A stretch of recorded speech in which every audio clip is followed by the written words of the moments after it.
noite a todos. Olá, sejam bem-vindos a mais um podcast. E o ano vai no primeiro mês e eu, pelo menos, estou muito feliz, né, de termos chegado até aqui. E, sobretudo, com vocês ali do outro lado a mandarem os vossos feedbacks, a darem a vossa opinião, a nos ajudarem a crescer. Muitíssimo obrigada. E já sabem, eu sou a arquiteta Jamila Kassoma. E é mesmo uma grande honra, um grande prazer, né?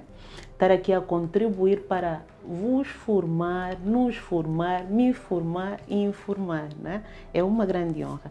Já sabem que o nosso podcast é Arquitetos e aqui nós falamos de todos os assuntos inerentes à arquitetura, engenharia civil, construção civil, design, portanto, tudo aquilo que diz respeito à concessão de espaços, e nós normalmente vamos do urbanismo até às edificações. Então, eu estou muito expectante pela aula de hoje, porque vai ser uma aula, né? É um tema que na realidade surge na sequência de outros temas que nós já fomos abordando ao longo do programa. E vou apresentar, antes de tudo, o nosso convidado, o arquiteto Edvaldo, que vai partilhar, no fundo, toda a rica e abundante experiência que ele tem, a expertise, entre outros aspectos, da temática que nós vamos debater aqui hoje. Arquiteto, seja bem-vindo. É um prazer, como sempre, ter aqui pessoas com domínio, conhecedores da matéria e que ajudam ali a formar o nosso público. É uma grande honra para mim, desde já. Eu gostaria, antes de mais, arquiteto, que fizesse a sua apresentação. Nada melhor do que o arquiteto falar de si, daquilo que tem sido a tua experiência. E a pergunta que é padrão aqui no nosso programa: por que foi parar ali a arquitetura? Foi um acidente como outros? Foi uma escolha desde pequeno? É como o Messi, nasceu já com talento, do resto foi a prática? Então, gostaria de ouvir um bocadinho sobre o arquiteto, sobre a sua história. Bem, antes de mais, gostaria de agradecer o convite e parabenizar a equipa toda. Muito obrigada. A equipa toda. Primeiramente pela iniciativa e segundo pelos temas, porque eu venho acompanhando. Muito obrigada. Pelos temas que têm estado a abordar. Bem, eu sou o Edvaldo Cassendo. Este é o primeiro e o último nome, certeza que há mais dois ali, pelo só meio. para não estender muito. Sou arquiteto, sempre, para além de arquiteto, fui obrigado a ir à busca de mais valências, isso em função dos desafios que foram surgindo. Como é que eu venho parar a arquitetura? Acidentalmente. Dos acidentados. Foi um feliz acidente, pelo menos, né? Foi acidentalmente e isto tem servido de lição, porque este acidente depois acabou proporcionando experiências muito boas. E uma delas é a de hoje, né? Uma delas é a de hoje. Muito bom. É a de hoje.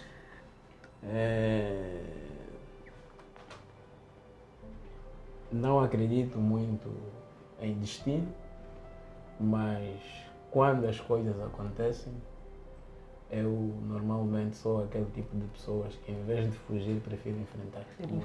Muito bem. Certo. Mas partiu de onde, como arquiteto? Esse acidente deu-se a partir de onde? Eu acho que tem muito a ver com o contexto. O contexto. A nossa realidade cá, nos tempos em que eu me formei. Não é um tempo assim tão longínquo, mas também não é tão recente, mas tem muito mais a ver com o contexto nosso. Como arquiteto sabe, e como muitos também devem saber,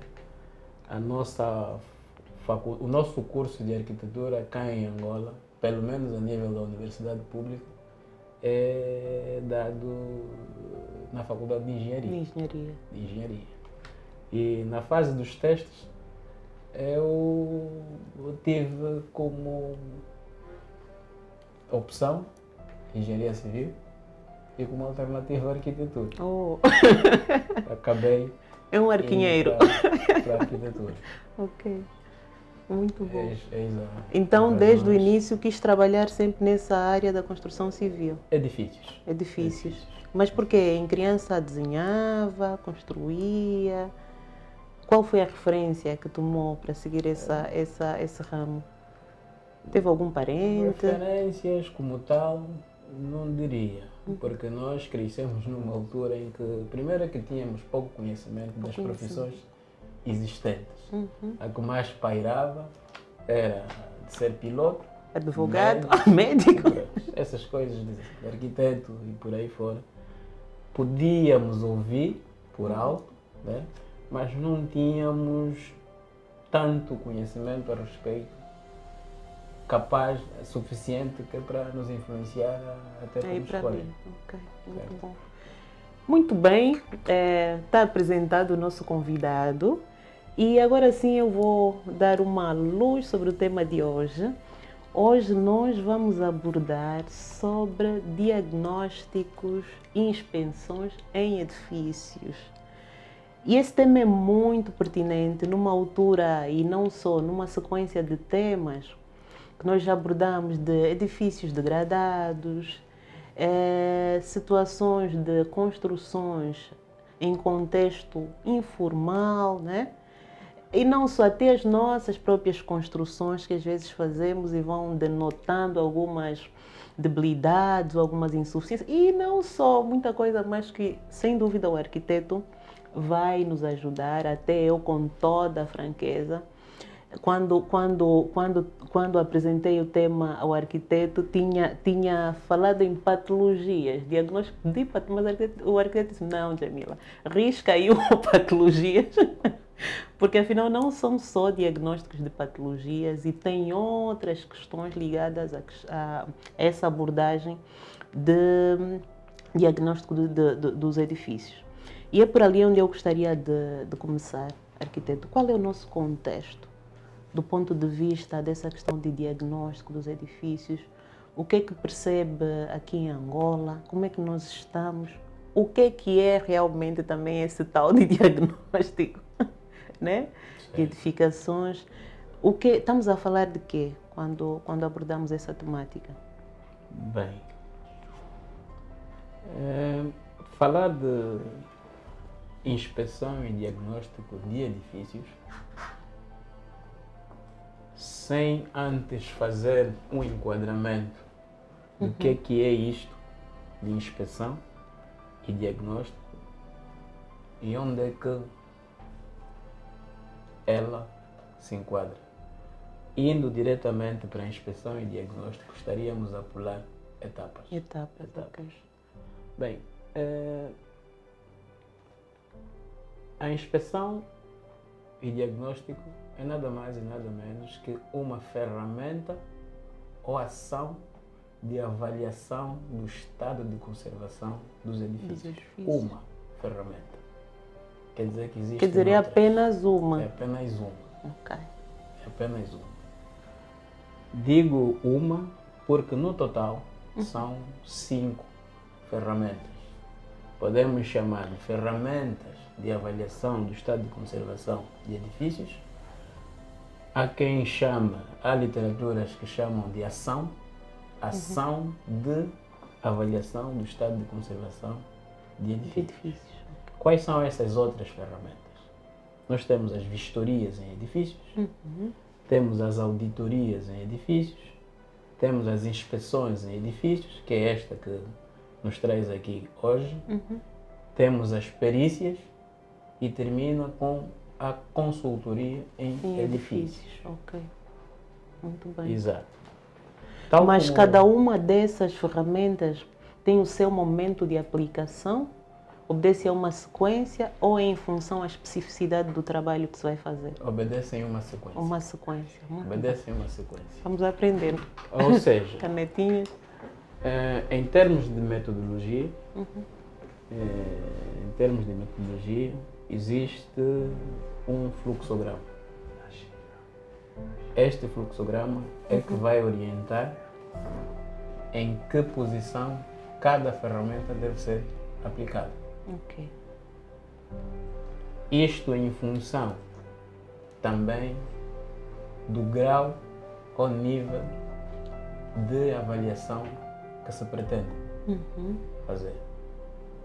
Na medida que nós vamos fazendo a avaliação, é que vamos determinar se será necessário passar para a próxima etapa, ou seja, utilizar mais uma ferramenta ou ficamos Pela outra. por ali. E pode nos ajudar a perceber mais ou menos como é que é feito esse fluxograma. Porque eu não disse, mas o engenheiro, o arquiteto, Certo. tem vindo a desenvolver muito trabalho nessa área. Eu vi o currículo do arquiteto, esteve no LEA, em outras instituições também. Ou seja, não estamos aqui com alguém que só lê os livros, só fez formações. É alguém que domina o métier, como se diz. Aplica no seu dia a dia, ele vive disso. Daí, vocês se calhar não conseguem captar o olhar do arquiteto, mas eu aqui consigo. A intensidade com que ele fala das coisas. Consegue-se perceber que realmente é alguém que está bem abalizado sobre esse tema. Então, qual é essa que é feita, esse fluxograma, na prática? Então, como eu disse, das 5 ferramentas ou ações, estas também obedecem uma sequência. Tudo começa pela vistoria. O que é que a gente faz na vistoria? De forma resumida, faz o levantamento das patologias existentes no edifício. Okay. Esta vistoria é feita usando métodos visuais, tátil e podem ser instrumentadas. Existem instrumentos próprios para auxiliarem na realização dessa vistoria. Okay. Um dos instrumentos ou equipamentos que muito se usa na vistoria, logo na primeira etapa, com a ferramenta da vistoria, é a tecnologia de radiografia por infravermelho. Usando câmeras termográficas. Ok. Certo. E essas câmeras, por exemplo, detectam que tipo de patologias? Com as câmeras termográficas, ela usa o princípio da medição de temperaturas. De temperaturas, ok. Nós podemos detectar umidades. Aí já vamos entrar para as físicas dos materiais, né? Certo. Vamos lembrar das aulas. Certo. Podemos as aulas de civil. Umidades, vazamentos e com um bocadinho mais de experiência, né, podem nos dar informações que nos permitam tirar outras conclusões. Okay. Outras conclusões.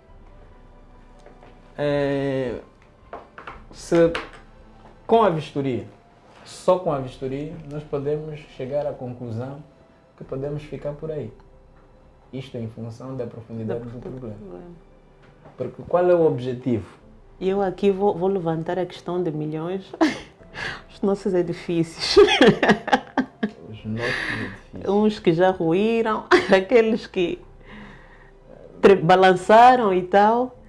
Quer dizer, esses, qual seria, por exemplo, como é que aplicaríamos essa sequência? Por exemplo, nós tivemos a infelicidade, né, ao longo dessa nossa história, de cidades, no caso de Luanda, a ter edifícios que ruíram, né? Certo. E com certeza foram apresentando sinais. E tivemos o caso do Prenda, aquele que... O Lote 1, né? Que também movimentou-se e pronto, houve ali algumas medidas paliativas, né? Certo. Que não sei se é o caso, mas aparentemente estabilizou de que viesse a ruir, mas o arquiteto será melhor do que eu, vai nos ajudar a esclarecer. Nesse caso do Valódia, do 43, que colapsou. Que colapsou. Certo. nesses casos, aplicando esse fluxograma, qual é a sua perspectiva?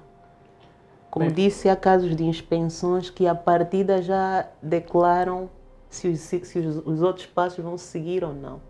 Bem, ali seria importante fazer uma pequena abordagem pedagógica. Pedagógica. Certo. Importante isso. O tema de hoje, tal como diz o tema, diz metodologias. Certo? Certo.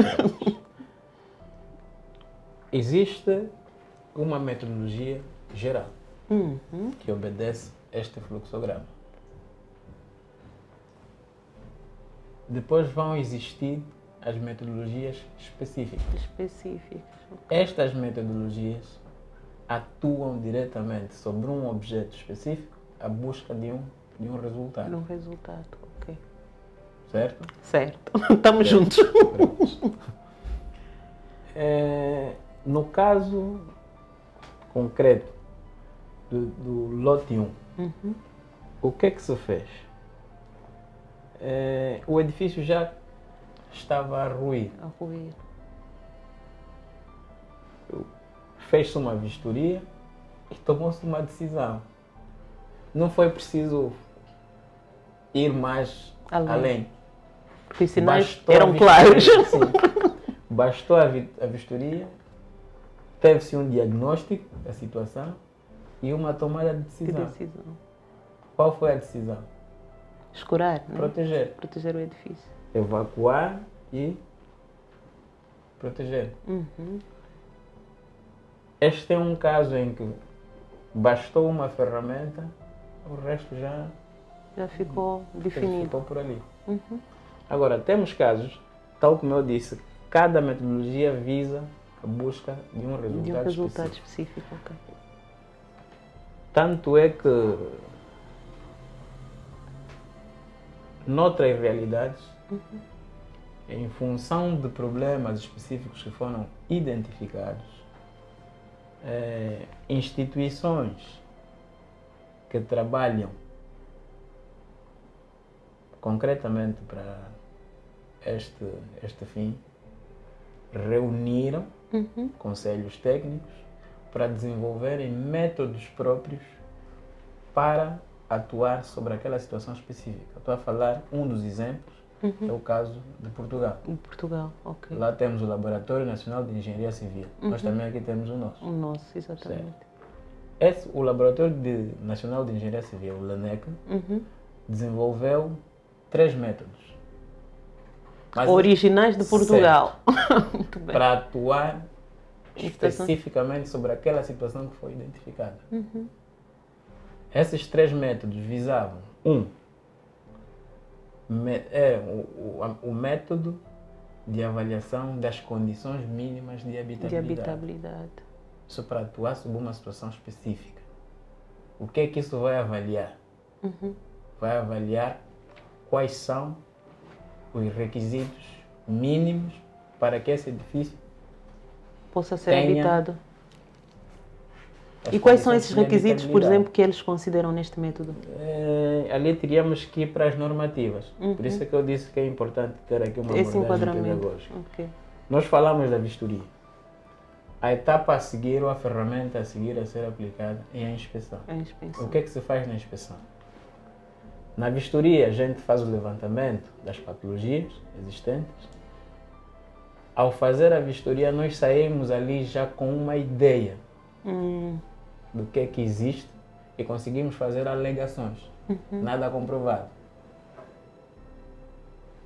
O que é que a gente faz na inspeção? Faz os exames. Os ensaios. Faz-se os ensaios, fazem-se as medições e as sondagens. Que é para colher mais dados que depois, para a ferramenta a seguir, que é a auditoria, é onde fazem-se os diagnósticos. Ou seja, com aqueles dados que foram recolhidos... no terceiro passo é a recolha de dados. Não.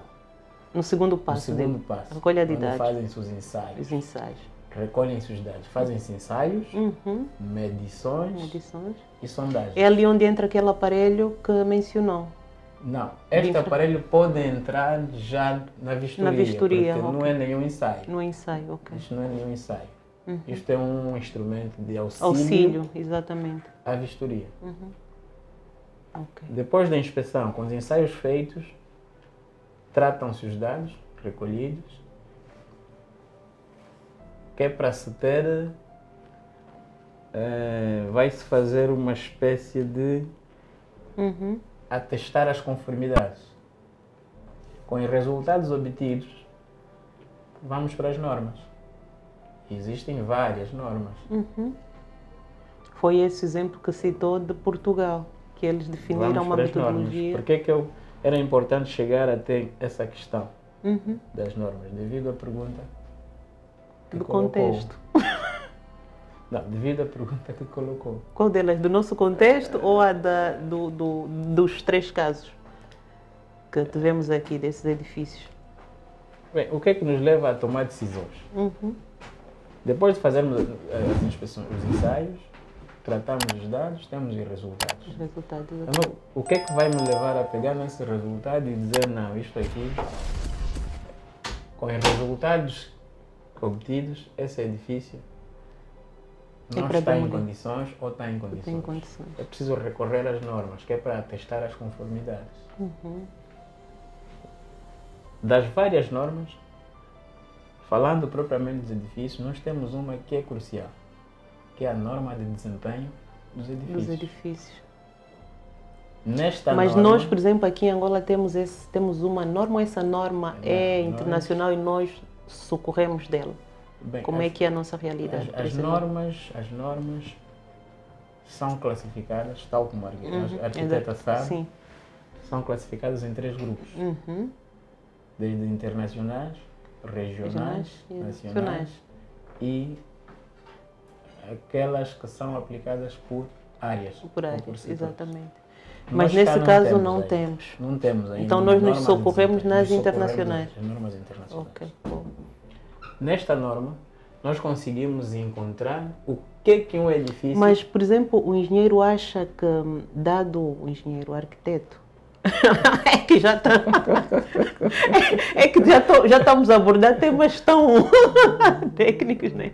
Mas pronto. Mas acha que faz falta nós trabalharmos nesta regulamentação face à nossa realidade, porque nós já tivemos aqui outros programas onde falou-se em aproximadamente 700 e tal edifícios, se não me estou em erro, a nível do país.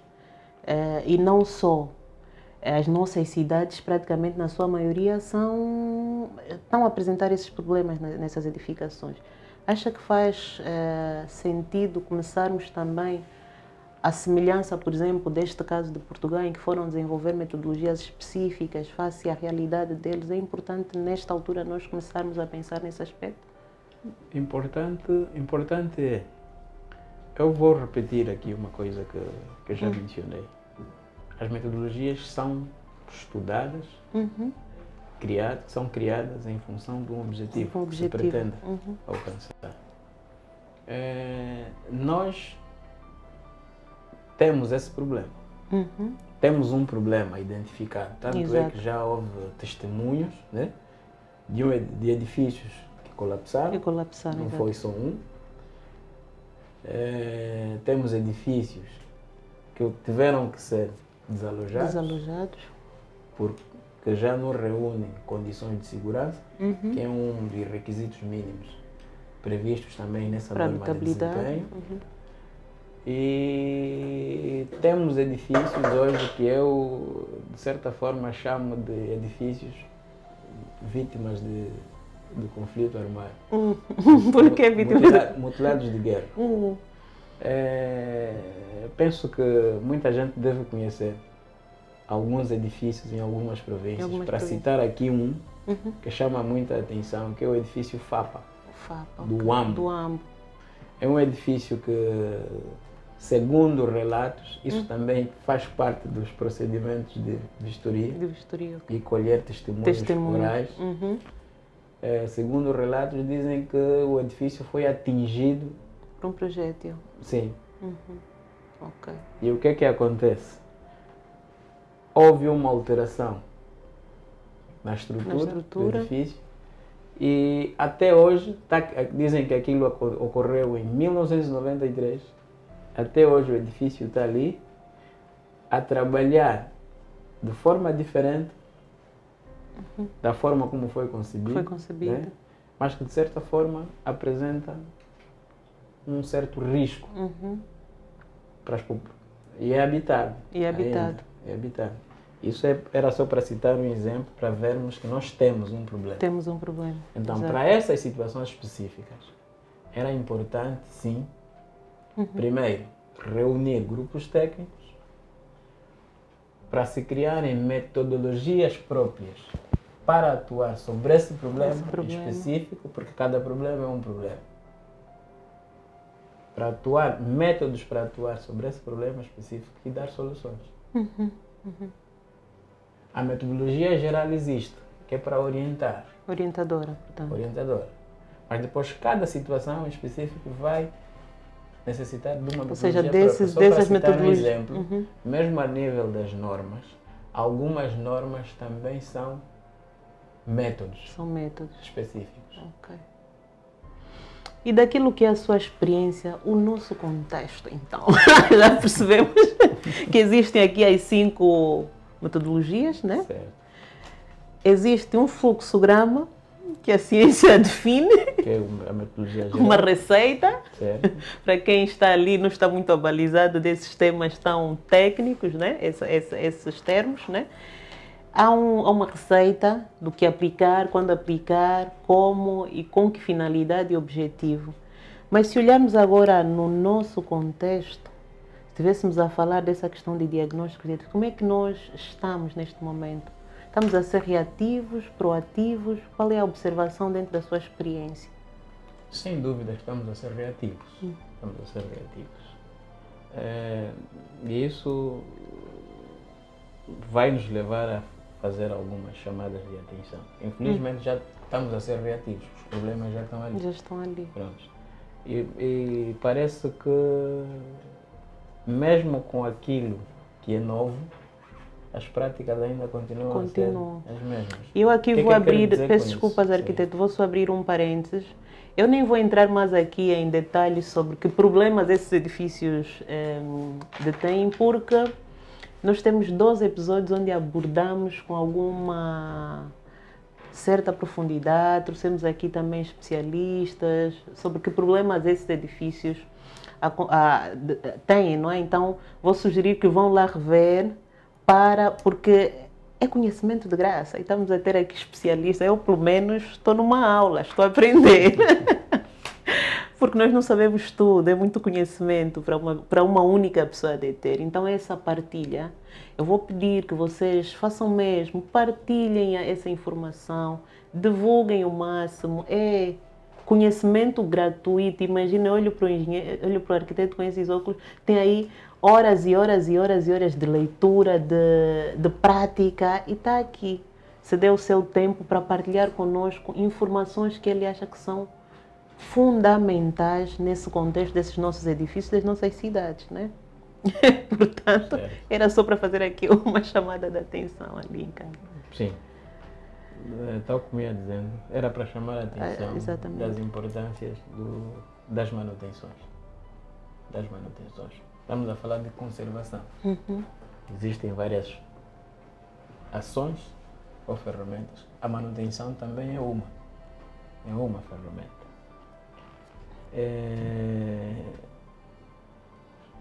Há um elemento fundamental no meio disso tudo, que em algumas literaturas é chamada de engenharia diagnóstica em edificações. Que também é esta que estamos a falar, a avaliação do estado de conservação.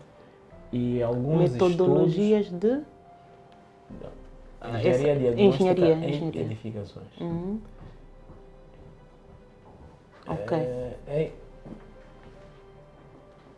Levanto essa questão que é para reforçar a chamada de atenção.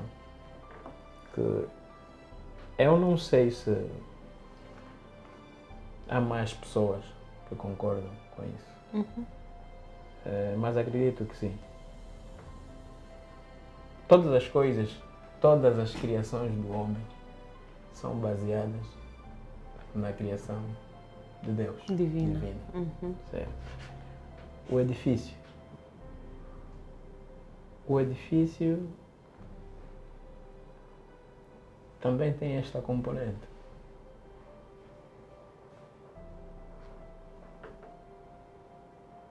Nasce, cresce E morre. e morre. Se morre quer dizer que adoece. A doença. Pronto. Uhum. São essas doenças. Existe a medicina preventiva. Preventiva. Também existe a engenharia preventiva. Uhum.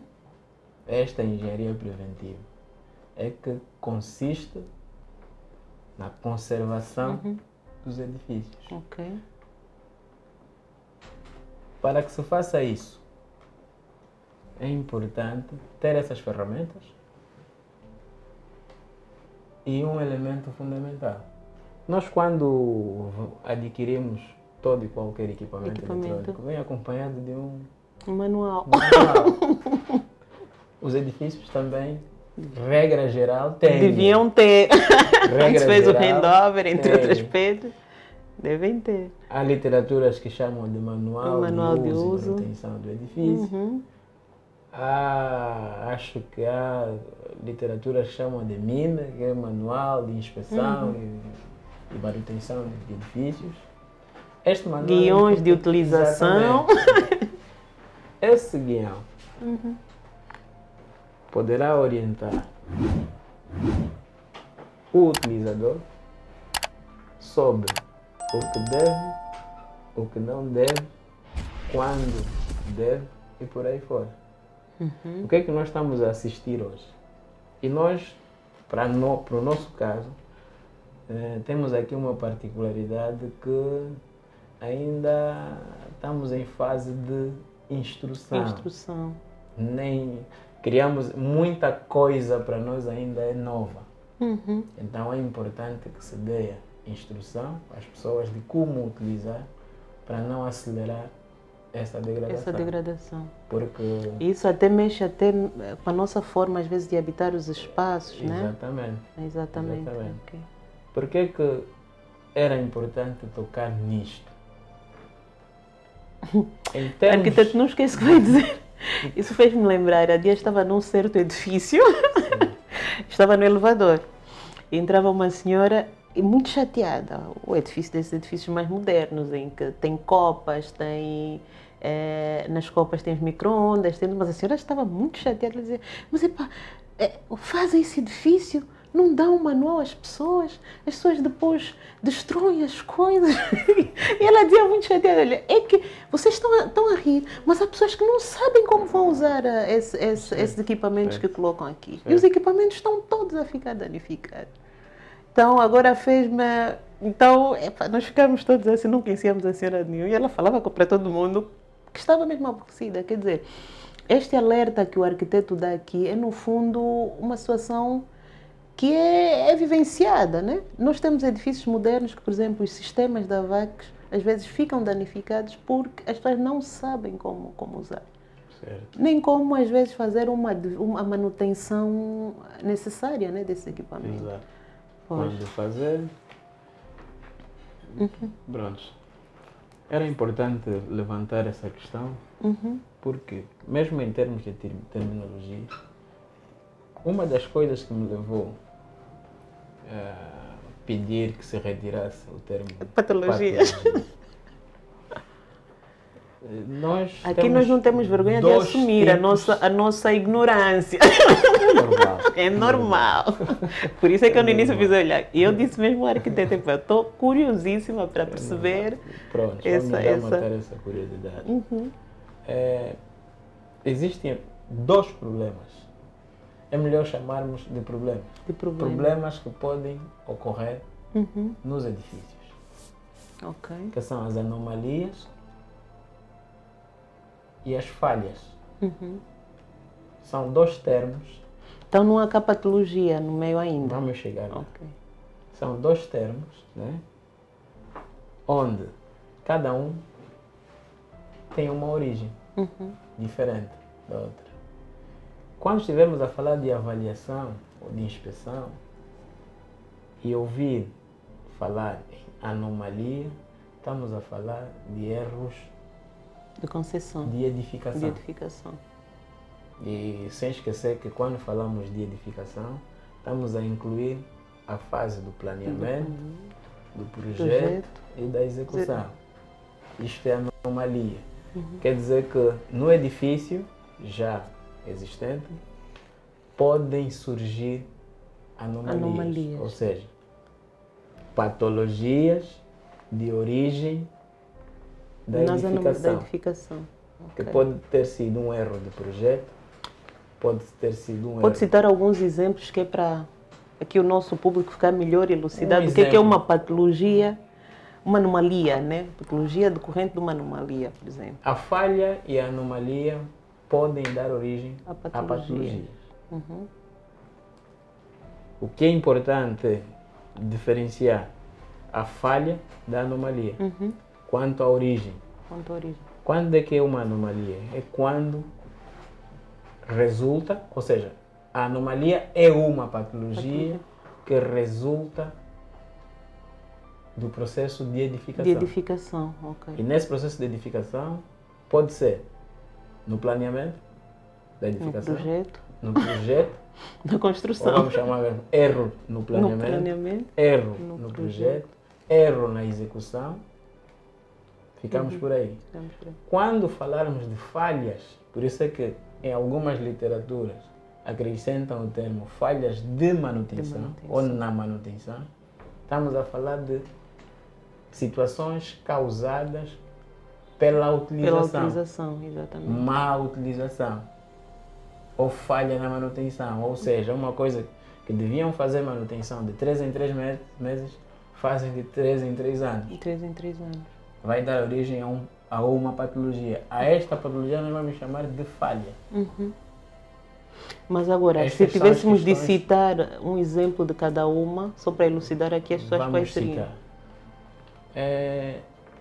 Na fase de projetos, só para termos uma ideia, quando estivermos a dimensionar a estrutura, vou falar da estrutura porque representa aqui um elemento crucial em termos de requisitos mínimos de desempenho da edificação, que é a componente de segurança. Segurança, exatamente. Pronto. Na fase de dimensionamento estrutural, um dos aspectos muito importantes é a envolvente do edifício. A localização do edifício. Por quê? Por causa da agressividade ambiental. Ou seja, a localização do edifício vai influenciar na escolha do material. E o tipo de estrutura. Naturalmente. Para conceber a estrutura, o material que vai ser emprego na estrutura, para citar, existem vários tipos de estrutura, exatamente. Vou citar aqui como exemplo as estruturas de betão armado. Que são as mais conhecidas também, até pelo até na autoconstrução. A localização vai influenciar na classe de agressividade do betão.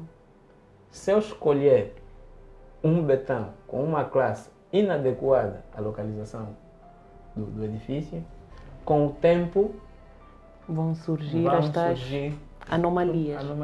Que vão depois dar origem à patologia. Este é um exemplo de anomalia. Que vai surgir do quê? Do erro de projeto e, consequentemente, vai se transformar também em erro de execução. Porque a execução vai obedecer ao projeto, naturalmente. Este é um exemplo. Erros de utilização.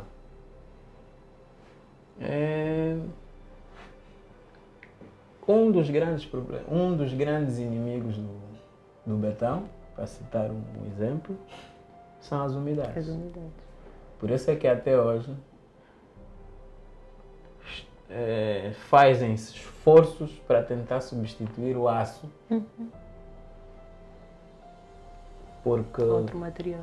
Exato, por um material que não oxida, não entra em oxidação, corrosão e por aí fora. Então, as umidades. A umidade em si não é uma patologia, mas causa problemas sérios. E essas umidades têm várias origens. podem surgir de rupturas na instalação de água e esgoto. E nós então que gostamos de partir parte a casa de rupturas banho, podem surgir por situações acidentais ou de má utilização. Ali estaríamos perante a uma falha na utilização. Uma situação que o manual poderia auxiliar. São situações... E quando olhamos para o manual, depois vamos olhar para aquela questão também da própria manutenção, que pode vir especificada até a nível do manual. Isso aqui é mesmo manual de utilização e manutenção do edifício. E falando aqui um bocadinho da questão da construção autoproduzida, né? Que praticamente é uma constante na nossa realidade. Que alertas é que o engenheiro poderia deixar aqui? Porque por vezes encontramos, as pessoas às vezes por desconhecimento também, né? Constroem suas obras, às vezes temos questões de, por exemplo, estruturas que não são devidamente concebidas, têm as suas armaduras, entre outros elementos expostos, né? E as pessoas não, pronto, está ali, deixa estar. Há situações, por exemplo, de instalações sanitárias que às vezes não há o melhor cuidado na forma de conceber, porque aqui também nós queremos criar aqui uma pedagogia, né, à nossa sociedade de um modo geral.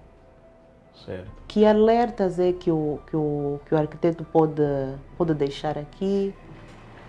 Se tivéssemos a olhar nessa questão de expensões, entre outros aspectos, devem recorrer a um especialista?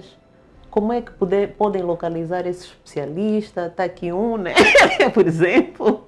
Certamente. Até porque eu, pelo menos, não vejo muita divulgação do ponto de vista de especialistas a venderem. Já vi o arquiteto, sei que faz consultorias também, né?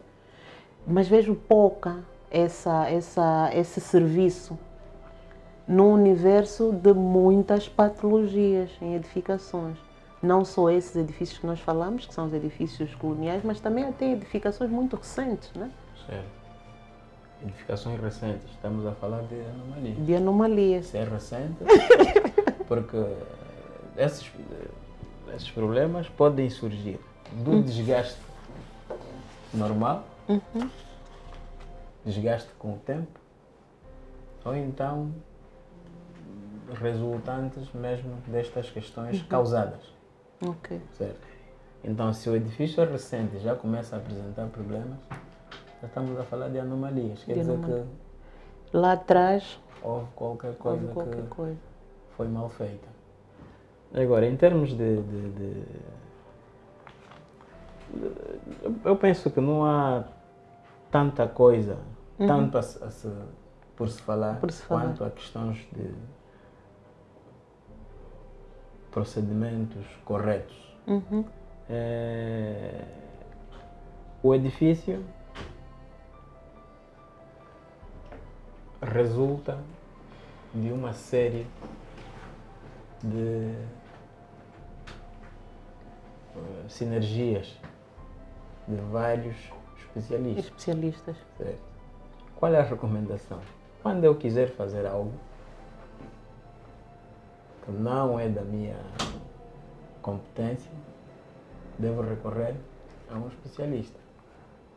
E eu, em particular, em tempos me vi obrigado a escrever um artigo de boas práticas a nível do imobiliário. Quando tiver que comprar um imóvel, faça isto. Mas quais são essas boas práticas? Para quem não... Podia dar primeiro a referência do artigo, também, para depois as pessoas irem aprofundar. E assim, muito assim, superficial, dar essas referências ali. Certo. De boas práticas. Tal como eu disse há um bocado, não há tanta coisa, porque... Começa pelo bom senso, né?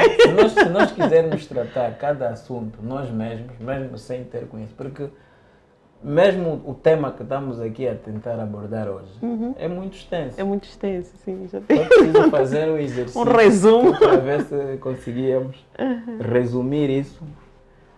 Para ver se conseguimos passar pelo menos o essencial. Mas isso é muito extenso. Muito extenso, exato. Olhando mas o arquiteto faz com que pareça tão simples. Isso é bom. Não, isso é muito bom. Eu, pelo menos, fiquei com essa sensação, né?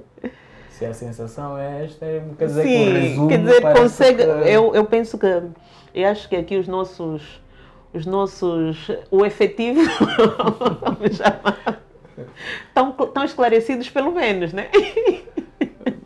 Bem, alguns pontos em termos de boas práticas. Do artigo, tive mesmo que recorrer porque é muita coisa, mas vou tirar os pontos essenciais mais importantes.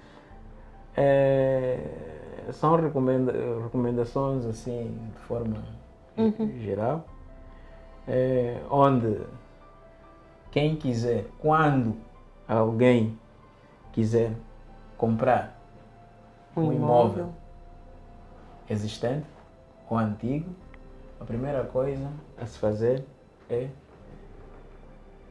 uma inspeção. Uma inspeção. Quem faz essa inspeção? Vá à busca do especialista para fazer essa inspeção. Por quê? Eu, se for comprar um carro usado, vamos dar exemplo de carro porque é o que todo mundo, quase todo mundo utiliza. Utiliza, exatamente. Eu, ao comprar um carro usado, regra geral, o que é que a gente faz? Opa, traga-me o seu mecânico para fazer uma avaliação, porque o estado de conservação do edifício, do carro, vai influenciar no custo. Ou seja, para além de ir à busca da avaliação imobiliária, que vai fazer a avaliação enquanto ativo imobiliário, para ver é importante que você tenha essa componente.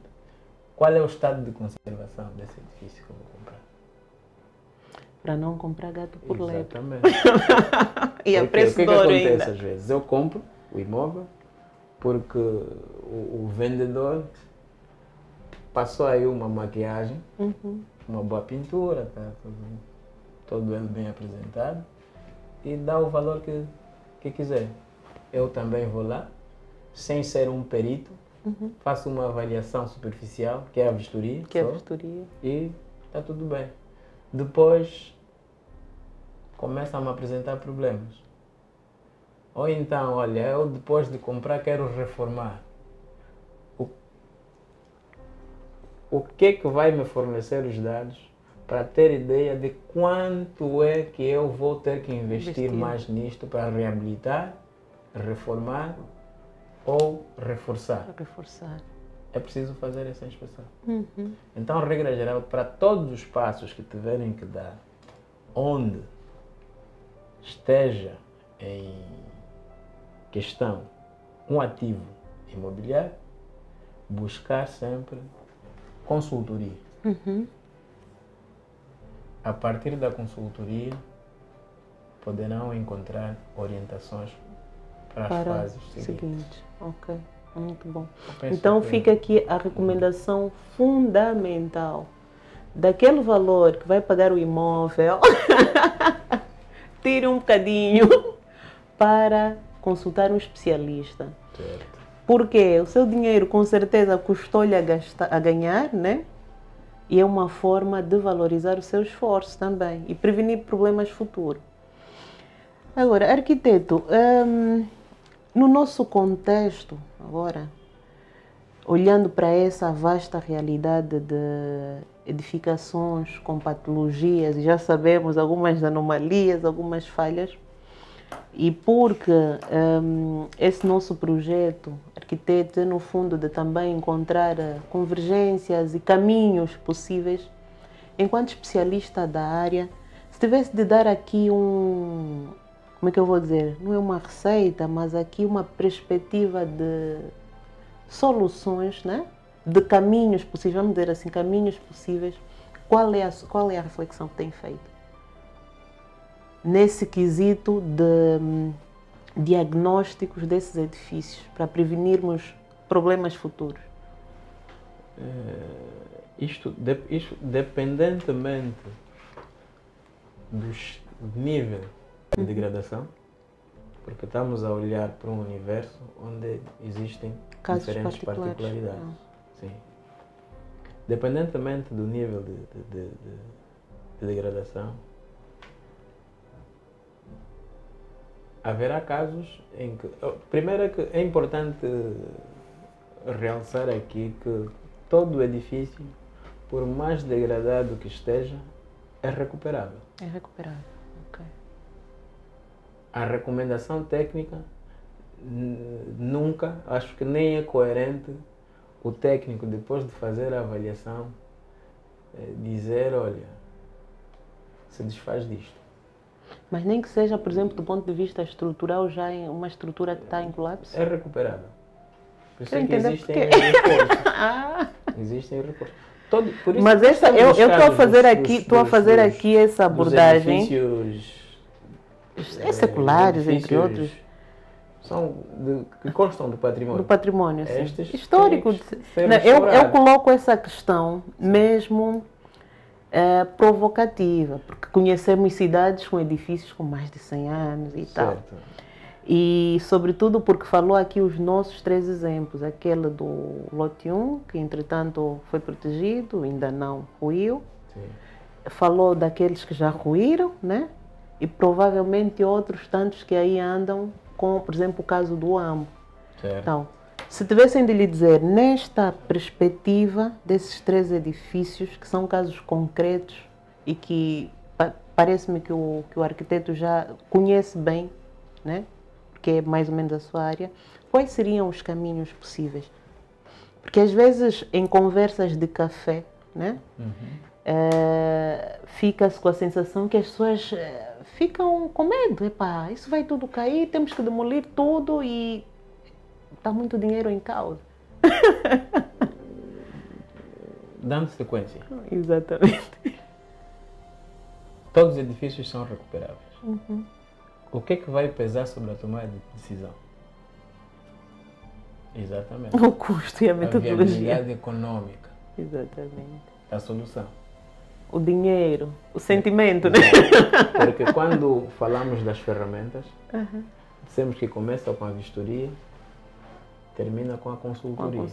A consultoria já é o prognóstico. É o prognóstico, a prescrição técnica, onde vem a orientar. Olha, o diagnóstico é este, a decisão coerente é esta. Quando tomamos a decisão de proteger, é porque vemos, olha, o edifício está ali. Está ali.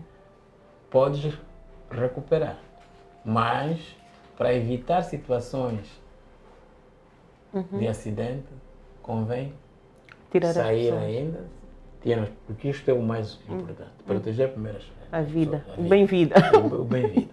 Saiam, queres recuperar o edifício? Quero, tá bom. A situação é esta. Para recuperar, serão necessárias estas metodologias. Vai fazer orçamentação. Vai fazer o estudo de viabilidade econômica em função das soluções técnicas necessárias e toma a decisão. Toma essa decisão. Exato. Então, fica aqui a nota, o que está em causa não é se vai demolir ou não apenas. Exato. Todos são recuperáveis, na perspectiva do arquiteto.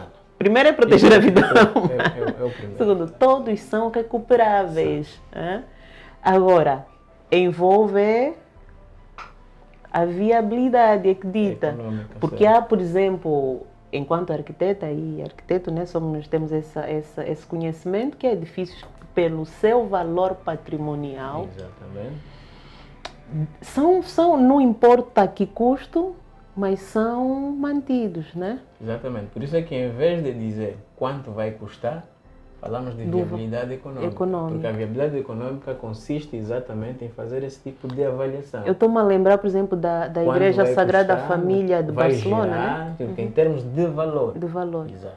A Igreja Sagrada Família de Barcelona, do Gaudí, Esta que... Mais de 100 anos. Aquela igreja até hoje está para ser concluída. Anos e anos, séculos e séculos. Está aí a questão da viabilidade. Recursos. Quer dizer, ela tem um valor patrimonial tão grande, tão grande. Depois vai dar retorno ao investimento. Vai dar retorno e interessa mais concluí-la do que demolir, né? Então fica aqui a nota. Eu vou agradecer a quem está ali do outro lado, paciente, e esperamos que essa contribuição do arquiteto ajudou a elucidar aí as nossas cabecinhas.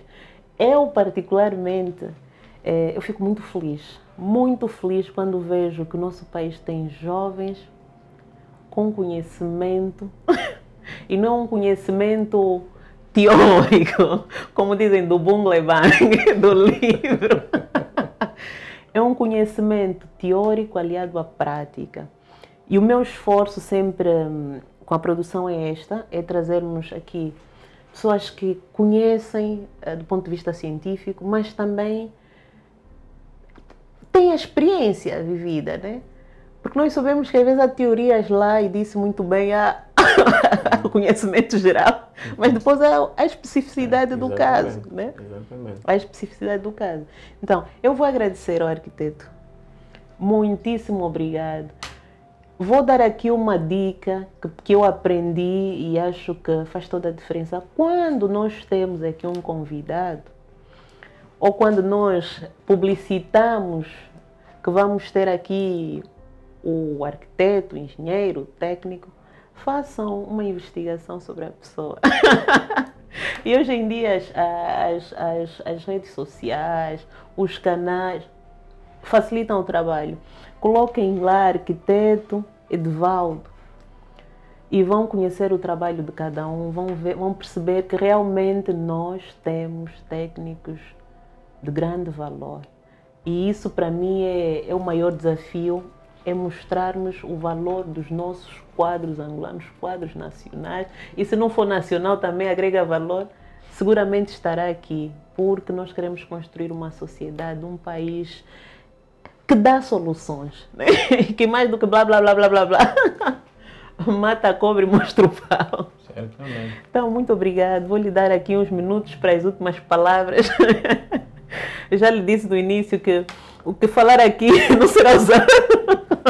Esperemos que sim. Mas vamos ver daqui a mais anos. Vamos buscar os files. Sai ou não sai. Olha, é aquele, vamos lá. Que foi lá. Mandar bocas, vem agora aqui resolver esses problemas. Que palavras tem assim em tom de síntese, arquiteto? Bem, não devia deixar terminar sem realçar aqui uns pontos. Isto em função de alguma experiência já vivida. Apesar dos poucos cabelos brancos. Há um tabu. O tema abordado é visto como um tema que só deve ser tratado por um engenheiro civil. Eu, quando falei das metodologias, principalmente das metodologias específicas, e que mencionei 3, para quem tiver disponibilidade, vá pesquisar sobre as metodologias de avaliação do estado de conservação de edifícios do LANEC. Por uma questão de ética profissional, né? É importante mencionar quais as responsabilidades técnicas de cada especialista em determinada ação. Muito bem.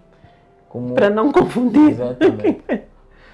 Depois, quando falamos de um edifício, estamos a olhar aí para um produto que resulta de uma ação multidisciplinar. O que quer dizer que quando estivermos a abordar assuntos relacionados com este elemento, edifício, também existem as ações de coordenação. De coordenação. De gestão. Exato. Só que é importante que esse coordenador, esse gestor, tenha conhecimento, tenha domínio sobre a matéria. Eu, no princípio, falei que me foram surgindo desafios.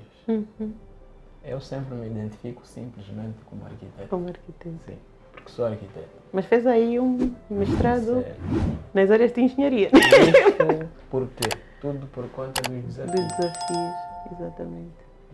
Eu fui admitido com nota de excelência. Uau! Isto é 17 valores. Uau, parabéns. Para uma instituição que me contratou como arquiteto, mas posto lá Ele viu como não era para trabalhar como arquiteto. Isto é um desafio. Como eu não sou de fugir, eu disse, está tudo bem. Vamos à busca de competências para conseguirmos dar resposta a esse desafio. Olha, arquiteto, está-me enchendo de emoção porque isso é fundamental. Extensões, para além das pós-graduações, existem extensões específicas. São formações que vão diretamente ao assunto, te dão as ferramentas necessárias e te dão o pau para matar a cobra. Então, nestes anos todos de estrada, foram sendo feitas várias formações que me permitem hoje falar com propriedade sobre determinados assuntos. Muito bom. Sério. Era importante falar disto, porque já houve algumas experiências. E não só, eu até já lhe chamei de engenheiro. Mas olha, eu vou realçar esse aspecto que o arquiteto mencionou, porque as pessoas não devem fugir de facto aos desafios. Nós não devemos ter esses tabus de pensar, e às vezes dizem, os arquitetos são os tais que floreiam, né? Os engenheiros são os práticos. Não é assim. Quer dizer que o recíproco também é verdadeiro. Há engenheiros que estão a fazer, se calhar, atividades de gestão que passam muito, às vezes, também por algumas questões de arquitetura. Arquitetos que... Quer dizer, não há aqui um padrão pré-estabelecido e hoje muito mais do que nunca, numa era em que o conhecimento e a informação está à distância de um clique. Por favor, já que estamos a falar de um clique, não custa nada partilhar, divulgar a informação e eu só ficarei muito grata e mais do que eu vão estar a contribuir para a formação da nossa sociedade. E esse é o nosso maior desafio. Então, nos despedimos aqui. Arquiteto, mais uma vez, muitíssimo obrigado. Muito obrigado por ter me cutucado. Jamila, esse tema é importante. Muitíssimo obrigado. E claro, eu não podia deixar de dar essa resposta, porque não estamos aqui a monopolizar os assuntos, mas sim tratar assuntos que nós julgamos mesmo relevantes. E eu também sozinha com a produção, também não conseguimos determinar todos os temas que sejam relevantes.